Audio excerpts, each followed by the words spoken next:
Bien. Alors, nous ne pouvons pas commencer ce cours sans au préalable définir un certain nombre de mots comme violence. Comme violence. La violence, c'est une force brutale et destructive.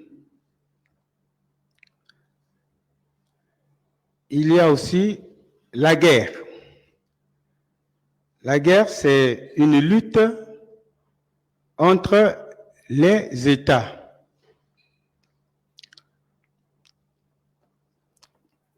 Alors, puisque nous parlons du fascisme, nous disons ceci.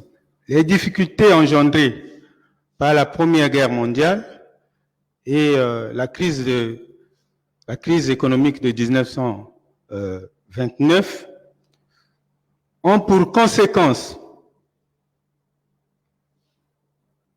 en Europe l'adoption de nouvelles méthodes politiques qui incarnent la violence. Comme nous venons de définir le mot violence, qui incarne la violence. Alors donc, ce sont les fascismes. Alors, donc nous allons pouvoir définir ce que c'est le fascisme. Voilà, nous sommes obligés de mettre grand temps parce que c'est important.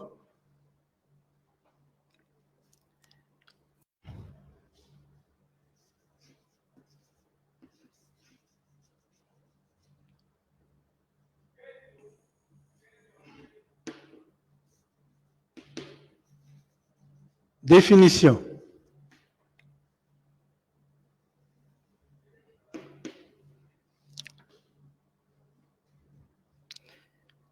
Alors, nous disons que le fascisme, c'est un régime politique dictatorial et nationaliste dirigé par un chef puissant. Dirigé par un chef puissant qui élimine la force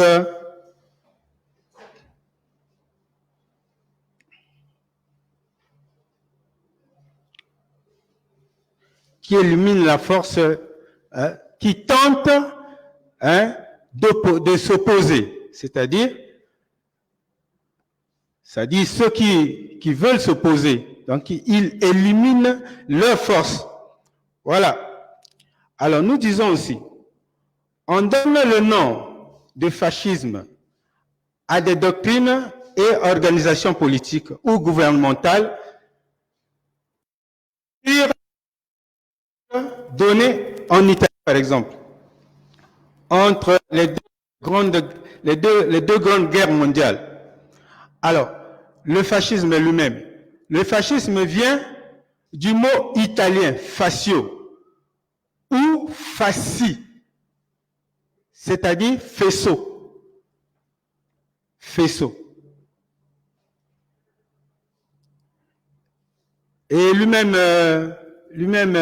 comment on appelle, Mussolini, il définissait ça comme le faisceau milanais de combat. Le faisceau milanais de combat. Alors, il symbolise le rassemblement de tous ceux qui déclarent agir pour accroître la grandeur ou le prestige de la nation. Ça, c'est la définition du fascisme. Nous pouvons retenir, par exemple, le nom fascio. Fascio égale fasci,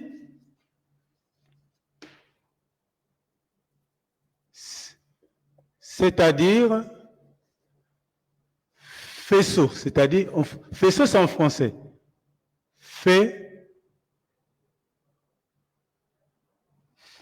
Faisceau.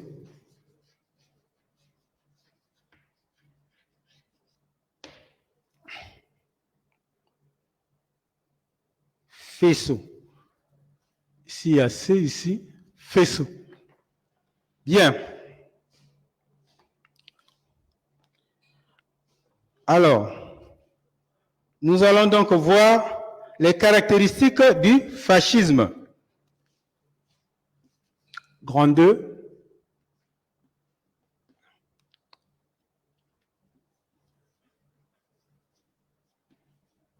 Caractéristiques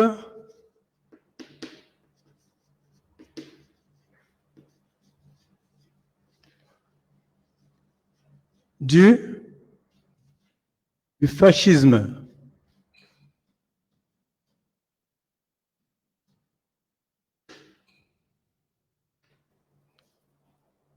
Bien. Alors, le fascisme présente 4 caractéristiques suivantes de la nation. Le fascisme présente 4 caractéristiques suivantes de la nation. Alors, nous avons,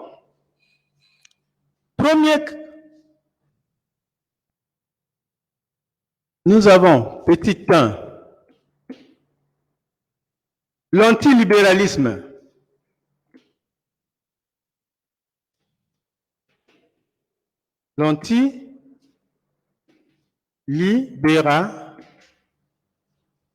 Libéralisme.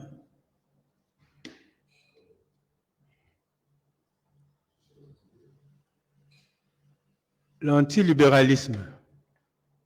Bien. Alors, c'est quoi l'antilibéralisme?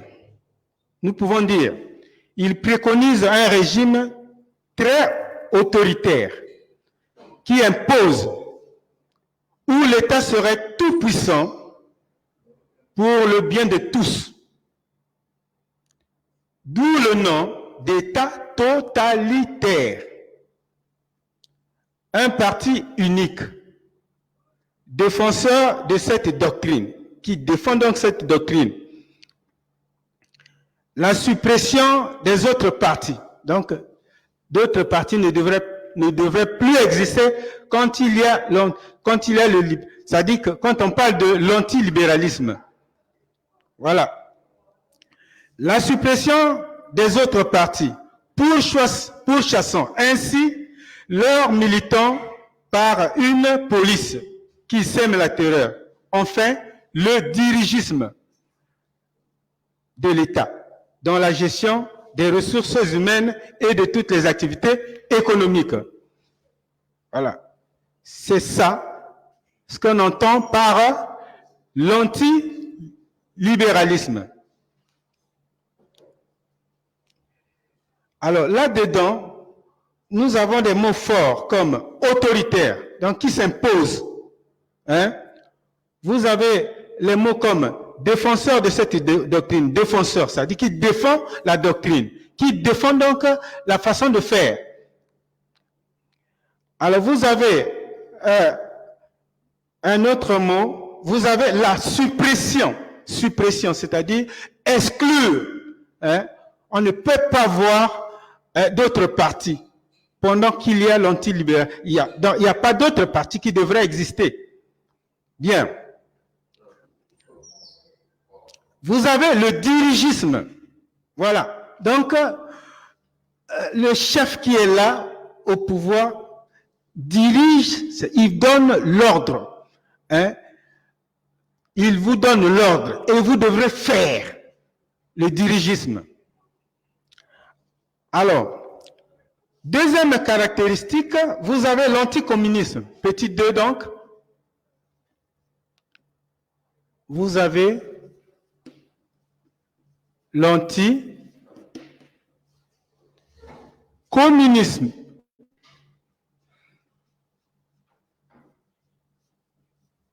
L'anticommunisme.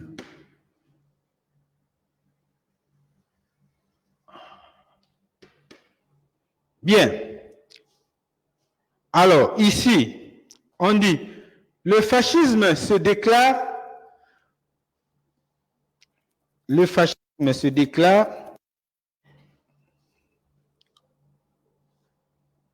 ennemi résolu du communisme.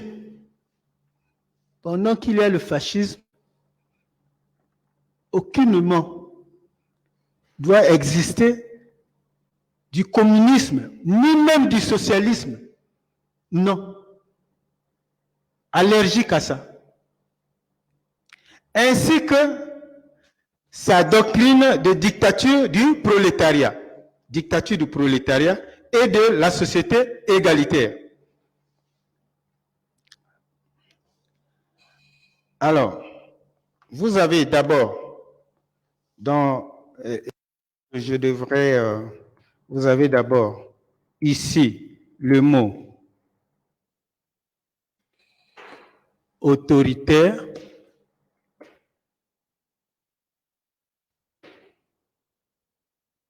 Voilà. Vous avez le mot totalitaire.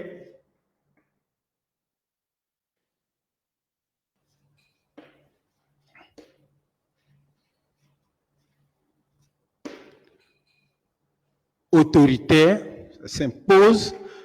Tous ces mots ont un lien dans ce régime, c'est-à-dire fasciste. Tous ces mots ont un lien. Donc, c'est ça qui fonde le pouvoir du fascisme. Vous avez l'autoritarisme, c'est-à-dire autoritaire, vous avez le totalitarisme. Voilà. Alors, donc, je disais, en ce qui concerne l'anticommunisme, le fascisme se déclare ennemi résolu du communisme et du socialisme. Voilà. Ennemi résolu du communisme. Voilà. Vous savez que le communisme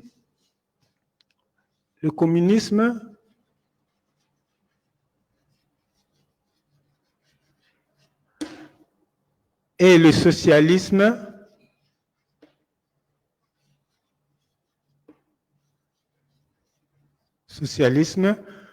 tous ces deux mots-là prônent le collectivisme. Le collectivisme. Collectivisme.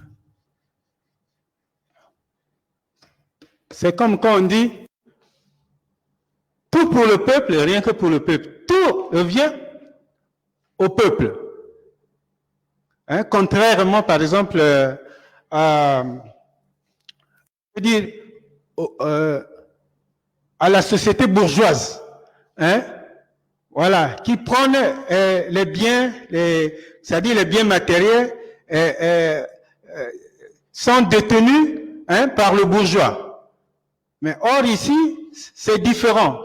Le communisme et le socialisme prônent plutôt le collectivisme, c'est-à-dire ce qui revient toute la production du pays ou de l'État revient à la population, revient au peuple. Voilà. Alors maintenant ici, en ce qui concerne l'anticommunisme, alors le fascisme est contre donc le communisme et le socialisme. Voilà. Parce que le fascisme prône l'autoritarisme et le totalitarisme. Voilà. Ainsi que sa doctrine de dictature du prolétariat et de la société égalitaire. Pour la société égalitaire. Bon, vous voyez, on revient sur le même mot, la société égalitaire. La société égalitaire, c'est celle qui prône le communisme et le socialisme. Bien. Alors, troisièmement, vous avez le nationalisme.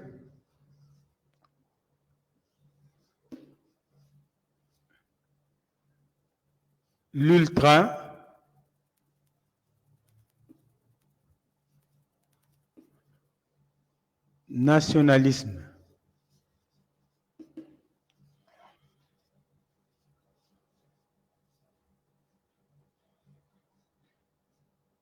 L'ultranationalisme.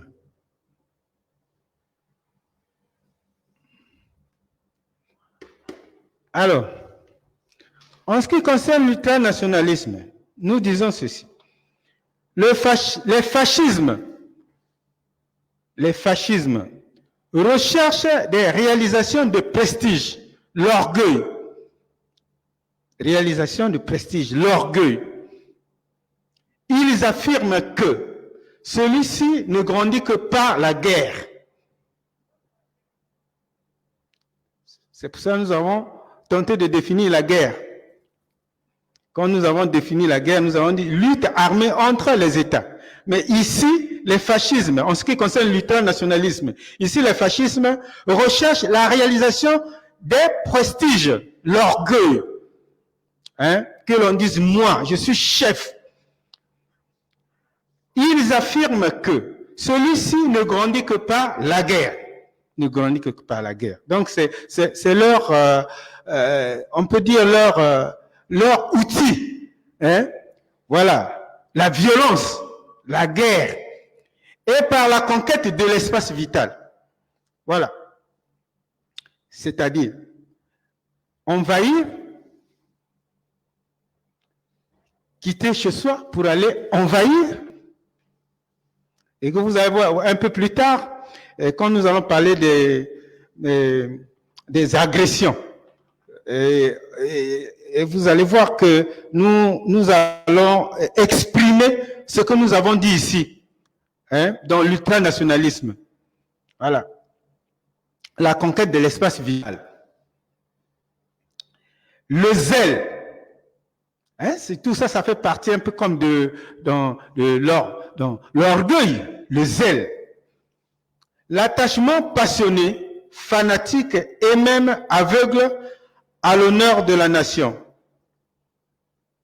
Ils développent, c'est-à-dire les fascistes, ils développent ainsi le militarisme, le mépris de l'autre, le militarisme. Comment? Quand on parle du militarisme, on fait tout de suite allusion à quoi? On fait allusion, je crois bien, à la guerre. À la guerre, parce que ceux qui combattent pendant la guerre, ce sont les militaires. Et donc, quand on parle du militarisme, de ce que le fascisme prône, le militarisme, ça dit que qui tend vers la guerre, qui veut la guerre, qui gère la guerre, pour eux, c'est la violence. Et le mépris de l'autre. Alors, ici, nous avons des mots forts comme la recherche des réalisations de prestige, le zèle, l'attachement passionné, fanatique et même aveugle. Bon, ça, on peut expliquer ça verbalement comme ça. Il développe ainsi le militarisme. Le militarisme. Le militarisme. Qui tend vers la guerre. Parce que quand on parle de l'armée, pourquoi l'armée? C'est parce que, c'est d'abord se défendre.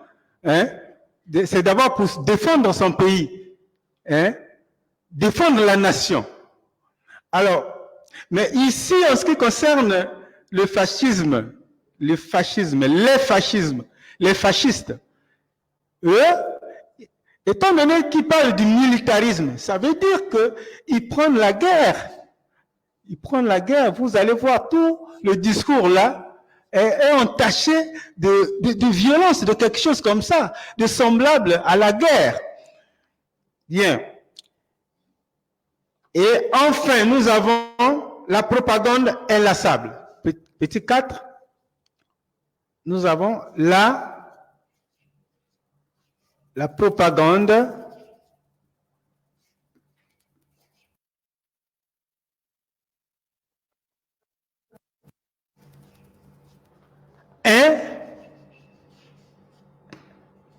inlassable.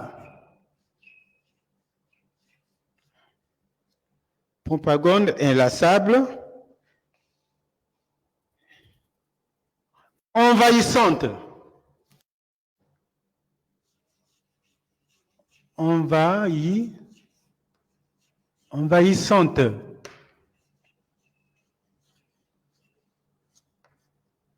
Envahissante et débordante. Et débordante. Inlassable et débordante.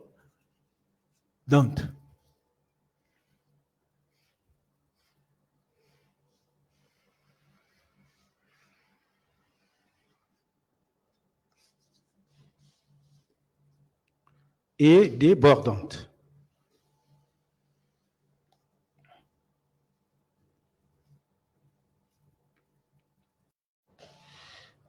Alors,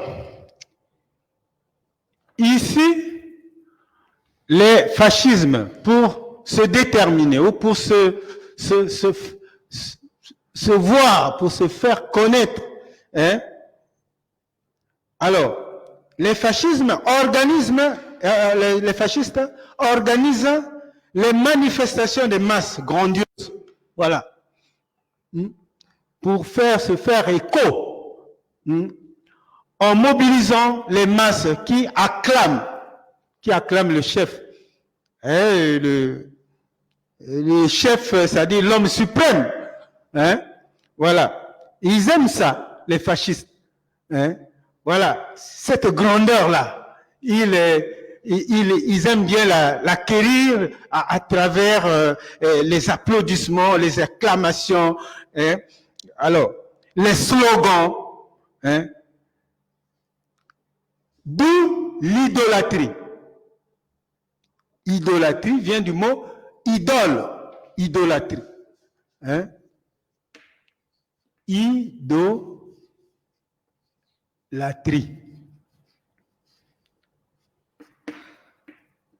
Voilà. Donc, ceux qui adorent excessivement, hein? Ceux qui adorent excessivement, ceux qui portent la personne plus haut, hein, voilà, l'idolâtrie. Voilà, ça dit que s'ils ont un sentiment pour la personne, mais c'est sans partage, hein, c'est sans partage. J'aime cette personne-là, même s'il a commis, même s'il pose des actes criminels, même s'il dit des conneries, mais moi je le porte, l'idolâtrie. Voilà. Voilà pourquoi on parle ici des manifestations de masse grandioses, pour se faire aimer. Hein? Voilà. Mobiliser les masses qui acclament. Qui acclament qui? Le chef. Et le chef, c'est un chef suprême. Scande les slogans, d'où l'idolâtrie. L'idolâtrie, c'est-à-dire sentiment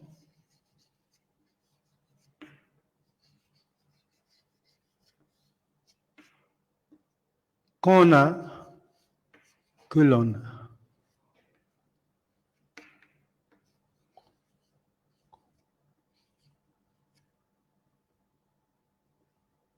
Un sentiment plus fort, voulais-je dire, sentiment plus fort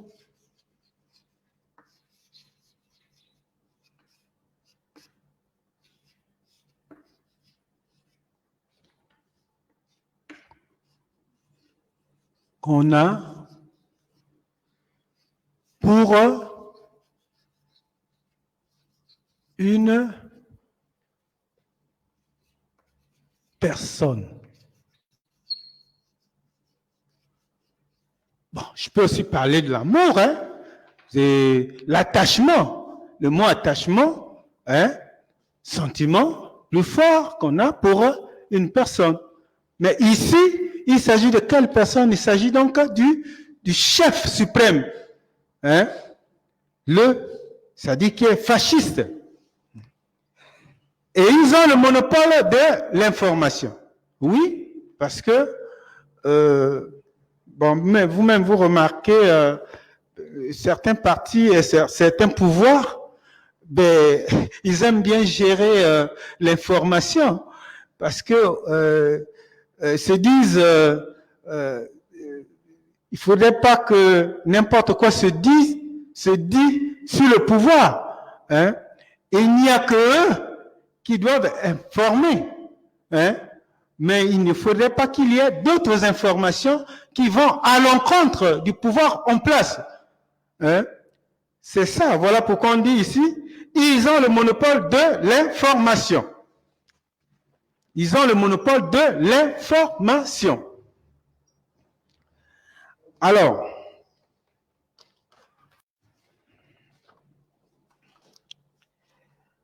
nous avons grand 3, l'installation du fascisme. Nous avons vu grand 1, définition, grand 2, caractéristiques du fascisme, et grand 3, nous avons l'installation, l'installation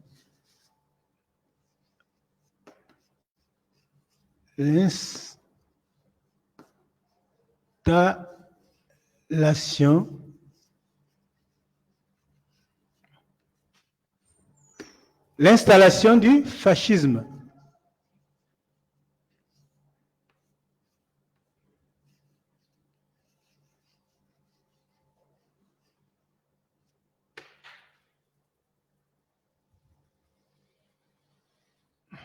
L'installation du fascisme.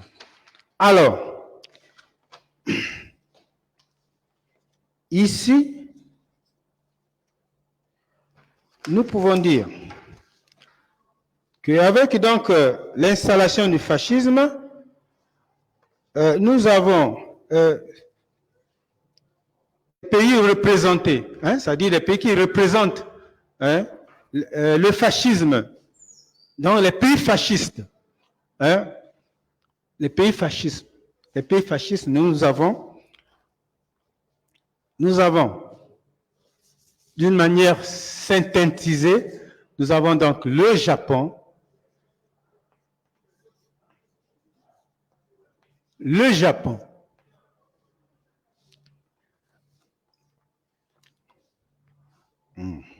Alors, nous avons le Japon donc qui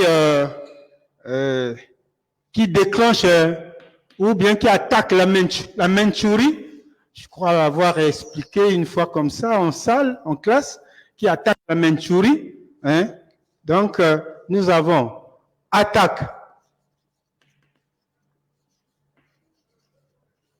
de la Mandchourie. La Mandchourie. La Mandchourie. Nous sommes en septembre 1931. Voilà. Mandchourie, je disais aussi Manchukuo. Vous avez l'Italie.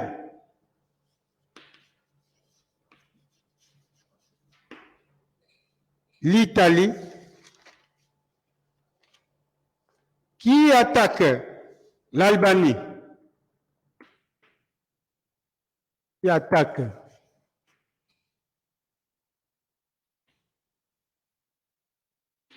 l'Albanie.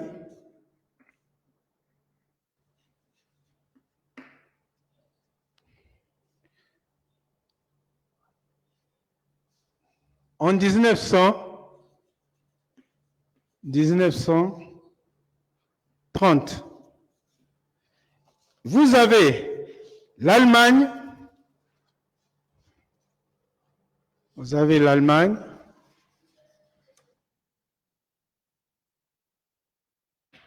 Qui attaque. L'Allemagne qui attaque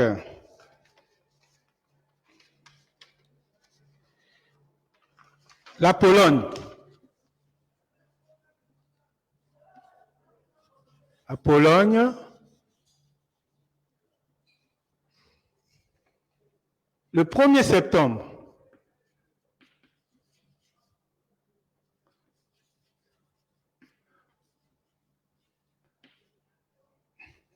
1939.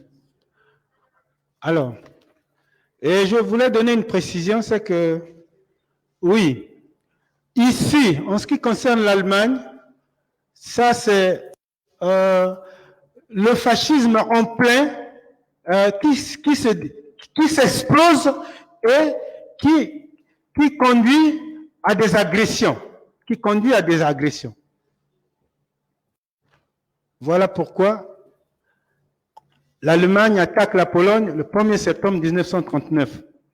Et c'est le début de la guerre, la Deuxième Guerre mondiale.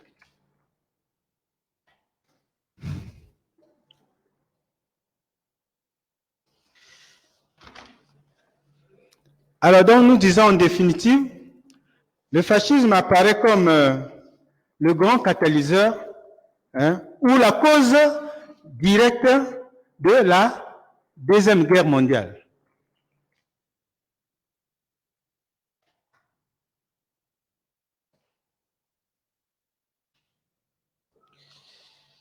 Bien. Alors donc cette leçon, nous l'avions fait, nous l'avions donc divisé en deux, c'est-à-dire nous avons fait en deux phases. Parce qu'il y a d'abord, c'est tellement une leçon étirée que nous avons d'abord pris, comme c'est les enfants, le troisième, une partie et une autre partie des agressions. Bien.